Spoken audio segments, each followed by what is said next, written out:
నమస్కారం. నేను మీ Phani Bhaskar, Hyderabad. Welcome to Pasumarthi astrology centre. Please do subscribe my channel for more videos. Video నచ్చినట్టయితే like చేయండి, మీ బంధుమిత్రులు శ్రేయోభిలాషులకి కూడా షేర్ చేయండి, వారికి కూడా ఎంతో కొంత ఉపయోగకరంగా ఉంటుంది. ఈ వీడియోలో మనము అప్రకాశిక గ్రహాల గురించి కొంత తెలుసుకుంటూ వస్తున్నాం. గత వీడియోలుగా 4-5 వాటి గురించి మనం తెలుసుకున్నాం. ఇంకొక 2-3 విషయాలు తెలుసుకున్నట్టయితే మనకి ఈ 8 అప్రకాశిక గ్రహాల గురించి కూడా తెలుసుకున్న వాళ్ళం అవుతాం. ముఖ్యంగా మనకి ఇంద్రచాప ఒకటి మిగిలి ఉన్నది. అలాగే ఉపకేతువు ధ్వజగ్రహ అంటారు. అది కూడా అంటే ఇది కేతుగ్రహం కాదు, ఇది కూడా రవికి ఉపగ్రహమే. తర్వాత ప్రాణపద ఈ మూడిటి గురించి మనం తెలుసుకున్నట్టయితే ఇక్కడతో మనకు అప్రకాశక గ్రహాల గురించి పూర్తి వివరణ అయిపోతూ ఉంటుంది. ఇవన్నీ కూడా పాపగ్రహాల కిందే మనం తీసుకుంటాం. ఎక్కువగా కూడా మనకి రవి, కుజ, రాహుకేతువులు ఎలాంటి ఫలితాలు ఇస్తాయో, ముఖ్యంగా 3, 6, 10, 11 స్థానాల్లో ఇవి కూడా అలాంటి చోటే కొంత మనకి మంచి ఫలితాలు అని పూర్తిగా చెప్పలేం, కానీ కొంతవరకు ఇవ్వటానికి ఉపయోగపడుతుంది. మిగతా స్థానాల్లో ఇబ్బంది పెడతాయి. అలాగే మన జన్మ జాతకంలో కూడా మనము రవి గ్రహం ఎక్కడ ఉన్నాడో చూసుకొని వాటి బట్టి ఇవన్నీ కూడా మనము వేసుకోవాల్సిన అవసరం ఉంటుంది. మనకి కొన్ని ప్రత్యేకమైన సాఫ్ట్వేర్స్లో మాత్రమే ఇది ఇవ్వటం జరుగుతుంది, కానీ పూర్తిగా అన్ని సాఫ్ట్వేర్స్లో కూడా ఉండదు. అలాగే మనము రాశి ఇచ్చే జాతకంలో కూడా వీటి ఎక్కడా కూడా మనకు కనబడదు. రాశి చక్రంలో కానీ, నవాంశ చక్రంలో కానీ, ఆరూఢంలో కానీ వీటి ప్రస్తావన అనేది ఉండదు. అందుకే వీటిని అప్రకాశక గ్రహాలు అన్నారు. కానీ వీటి ఎఫెక్ట్ అనేది మన జీవితం మీద కలుగుతూ ఉంటుంది. అవి ఉన్న స్థానాన్ని బట్టి అవి మారుతూ ఉన్నప్పుడు, అలాగే ఇతర మనకి ఉన్న రాశి చక్రంలో మన లగ్నాత్తు ఉన్న భావాలను బట్టి, అలాగే పాపగ్రహ సంబంధం వచ్చినప్పుడు రాహుకేతువులతో, రవితో, కుజుడితో కలిసినప్పుడు ఇలాంటి ఫలితాలు అనేవి మనకి కలుగుతూ ఉంటాయి. కాబట్టి ఒకంత వాటి గురించి మనం తెలుసుకోవటం అనేది ఎంతైనా మంచిది అని మనము తెలుసుకునే ప్రయత్నం చేస్తున్నాం. ఈ వీడియోలో ఇంద్రచాప గురించి తెలుసుకునే ప్రయత్నం చేద్దాం. ఈ గ్రహమునకు కర్కాటకం స్వక్షేత్రం, మిథునం ఉచ్చరాశి, ధనస్సు నీచరాశిగా చెప్పబడింది. ఇంద్రచాప గ్రహం లగ్నంలో ఉంటే జాతకుడు ధనధాన్య సమృద్ధి కలిగి ఉంటాడు. బంగారము, ఆస్తి, నగలు ఇవన్నీ కూడా భూషణాలుగా ఉంటాయి. మంచి స్థితిమంతుడుగా ఉంటారు. సర్వజనులకు కూడా అనుకూలుడుగా ఉంటాడు అని మనం ఇక్కడ చెప్పవచ్చు. సత్పురుషుడు, సజ్జన సాంగత్యం చేసేవాడు, అంటే ఎప్పుడు కూడా మంచి వాళ్ళతో ఉండటం, ఆలోచన చేయటం ఇవన్నీ కూడా ఉంటాయి అని మనకి చెప్పడం జరుగుతుంది. లగ్నంలో ఉన్నట్టయితే ఇక్కడ మనము భావంలో ఉన్నట్టయితే కొంత గురుడిలాగా ఇక్కడ దోషాలు కూడా హరించబడతాయి అని మనకి ఇక్కడ చెప్పడం జరుగుతుంది. అలాగే చాపగ్రహము ద్వితీయ స్థానంలో ఉంటే ప్రేమగా మాట్లాడటము, ఆడంబరాలు, అంతస్తు, హోదా కలిగి ఉంటాడు. మంచి నడవడిక కూడా ఉంటుంది. విద్యావంతుడు అవుతాడు, రూపవంతుడు అవుతాడు. దాన ధర్మాలు కూడా విరివిగా చేసేవారుగా ఉంటారు అని మనకి ఇక్కడ చెప్పబడింది. అదే చాపగ్రహము తృతీయంలో ఉంటే ధన లోభం కలవాడు అవుతాడు. అనేక కళల్లో నిపుణుడు ఉంటాడు. దొంగ సొమ్ముతో జీవిస్తారు. ఇక్కడ అంగవైకల్యం కూడా కలుగుతుంది అని మనకి చెప్తున్నారు. అంటే ఇక్కడ ఎవరైనా ఇప్పుడు ఒకవేళ పిత్రార్జితం అనేది వచ్చింది, వారు ఎలా సంపాదించారో తెలియదు. అలా కూడా కొంత ఉండే అవకాశం కూడా ఇక్కడ ఉంటుంది. అలాగే దృఢమైన స్నేహితులు, మిత్రులు ఎవరు కూడా వీరికి ఉండరు. వీరి కింద పనిచేసేవారు కూడా వీరికి తక్కువే ఉంటారు అని మనం చెప్పవచ్చు. చతుర్థ స్థానంలో చాపగ్రహం ఉన్నట్లయితే మనకి ధనధాన్య సంపత్తి కలిగి మనకి మంచిగా అందరూ పూజిస్తారు అని మనం చెప్పవచ్చు. ప్రభుత్వం చేత లేదా రాజు చేత, ఇప్పుడంటే రాజులు లేరు కాబట్టి ప్రభుత్వమే మనకి రాజ్యాధికారం చెప్తుంది కాబట్టి ప్రభుత్వం చేత వీరు గౌరవింపబడతారు అని మనకి చెప్పడం జరిగింది. అలాగే కొంత అనారోగ్యాలు కూడా తక్కువగా ఉంటాయి. దృఢమైన శరీరం అనేది వీరికి కలుగుతుంది. అభిప్రాయాలు కూడా ఉంటాయి అని మనకి చెప్పవచ్చు.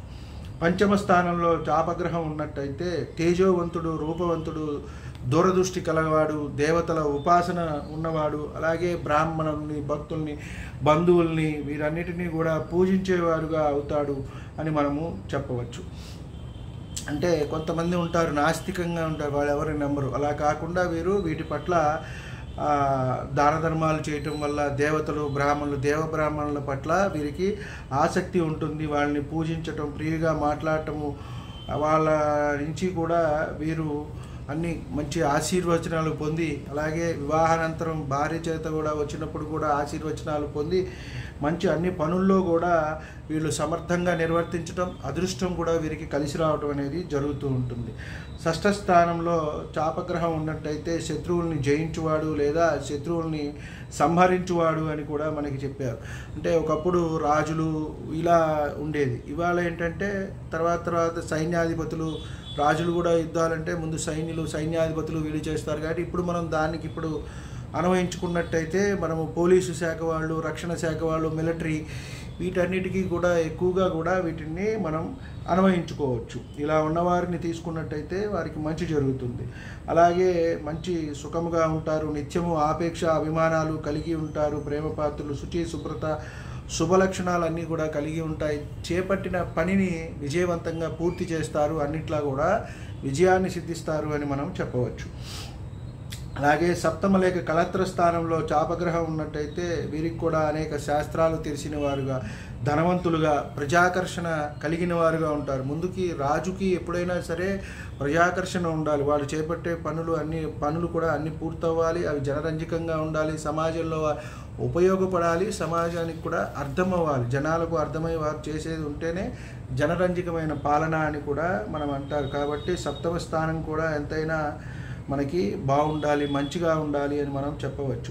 జనప్రియుడిగా ఉంటారు, దేవుని యందు శాస్త్రముల యందు భక్తి ప్రవర్తనలు కలిగిన వారుగా ఉంటారు, మంచి లక్షణాలు కలిగిన వారుగా ఇక్కడ ఉంటారు అని మనం చెప్పవచ్చు.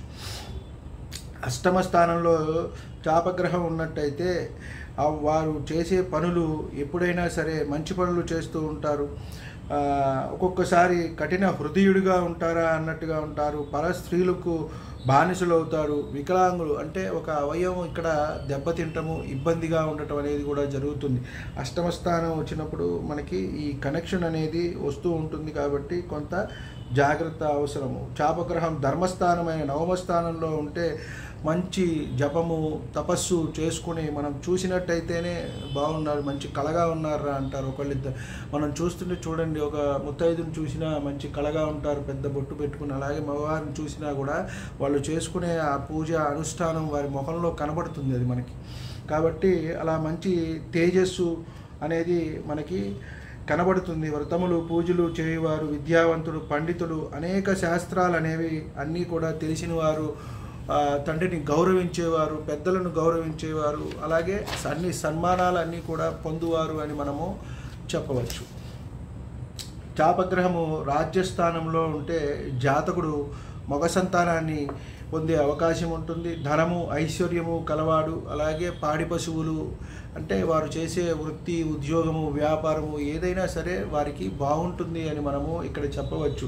కీర్తిమంతుడు, నలుగురిలో పేరు ప్రఖ్యాతులు అనేవి తెచ్చుకుంటారు, పాడి పంటలు ఇవన్నీ కూడా ఉంటాయి. అంటే స్థిరంగా ఒక ఇళ్ళు, అలాగే పొలాలు, స్థలాలు ఇవన్నీ కొనుక్కోవటం, వాహనాలు, ఉద్యోగ స్థానంలో కూడా మంచి గుర్తింపు ఇవన్నీ కూడా కలగటం అనేది వీరికి కలుగుతుంది అని మనము చెప్పవచ్చు.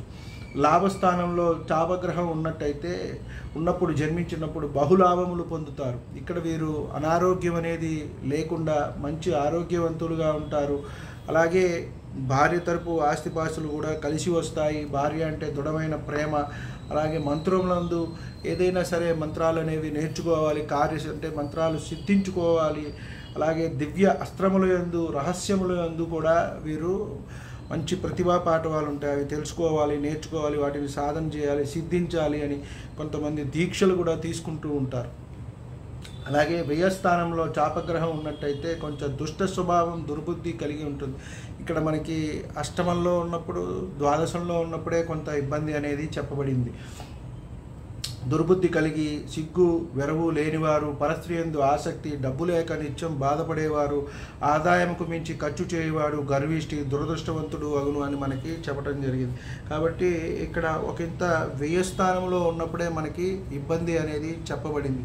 కాబట్టి మనము ఈ ఫలితాలన్నీ కూడా ఇవి పాపగ్రహాలతో కలిసి ఉన్నప్పుడు మాత్రమే మనకి ఎక్కువ ఫలితాలు, అది కూడా మనకి జీవిత అంచెల్లో ఎక్కువగా ఇబ్బంది పెడుతూ ఉంటాయి. అంతర్దశలతో పాటు ఈ కనెక్షన్ వీటికి వచ్చినప్పుడు రాహుకేతువుల కనెక్షను, ముఖ్యంగా తృతీయ అష్టమ ఆధిపతుల కనెక్షను, ద్వితీయ సప్తమాధిపతుల కనెక్షను వీటికి వచ్చినప్పుడే అప్రకాశక గ్రహాలతో మనకి ఇబ్బంది అనేది కలుగుతుంది. జీవిత అంత్యంలో మనకి ఎక్కువగా ఇబ్బంది పెట్టే గ్రహాలుగా మనం వీటి గురించి చెప్పుకోవచ్చు.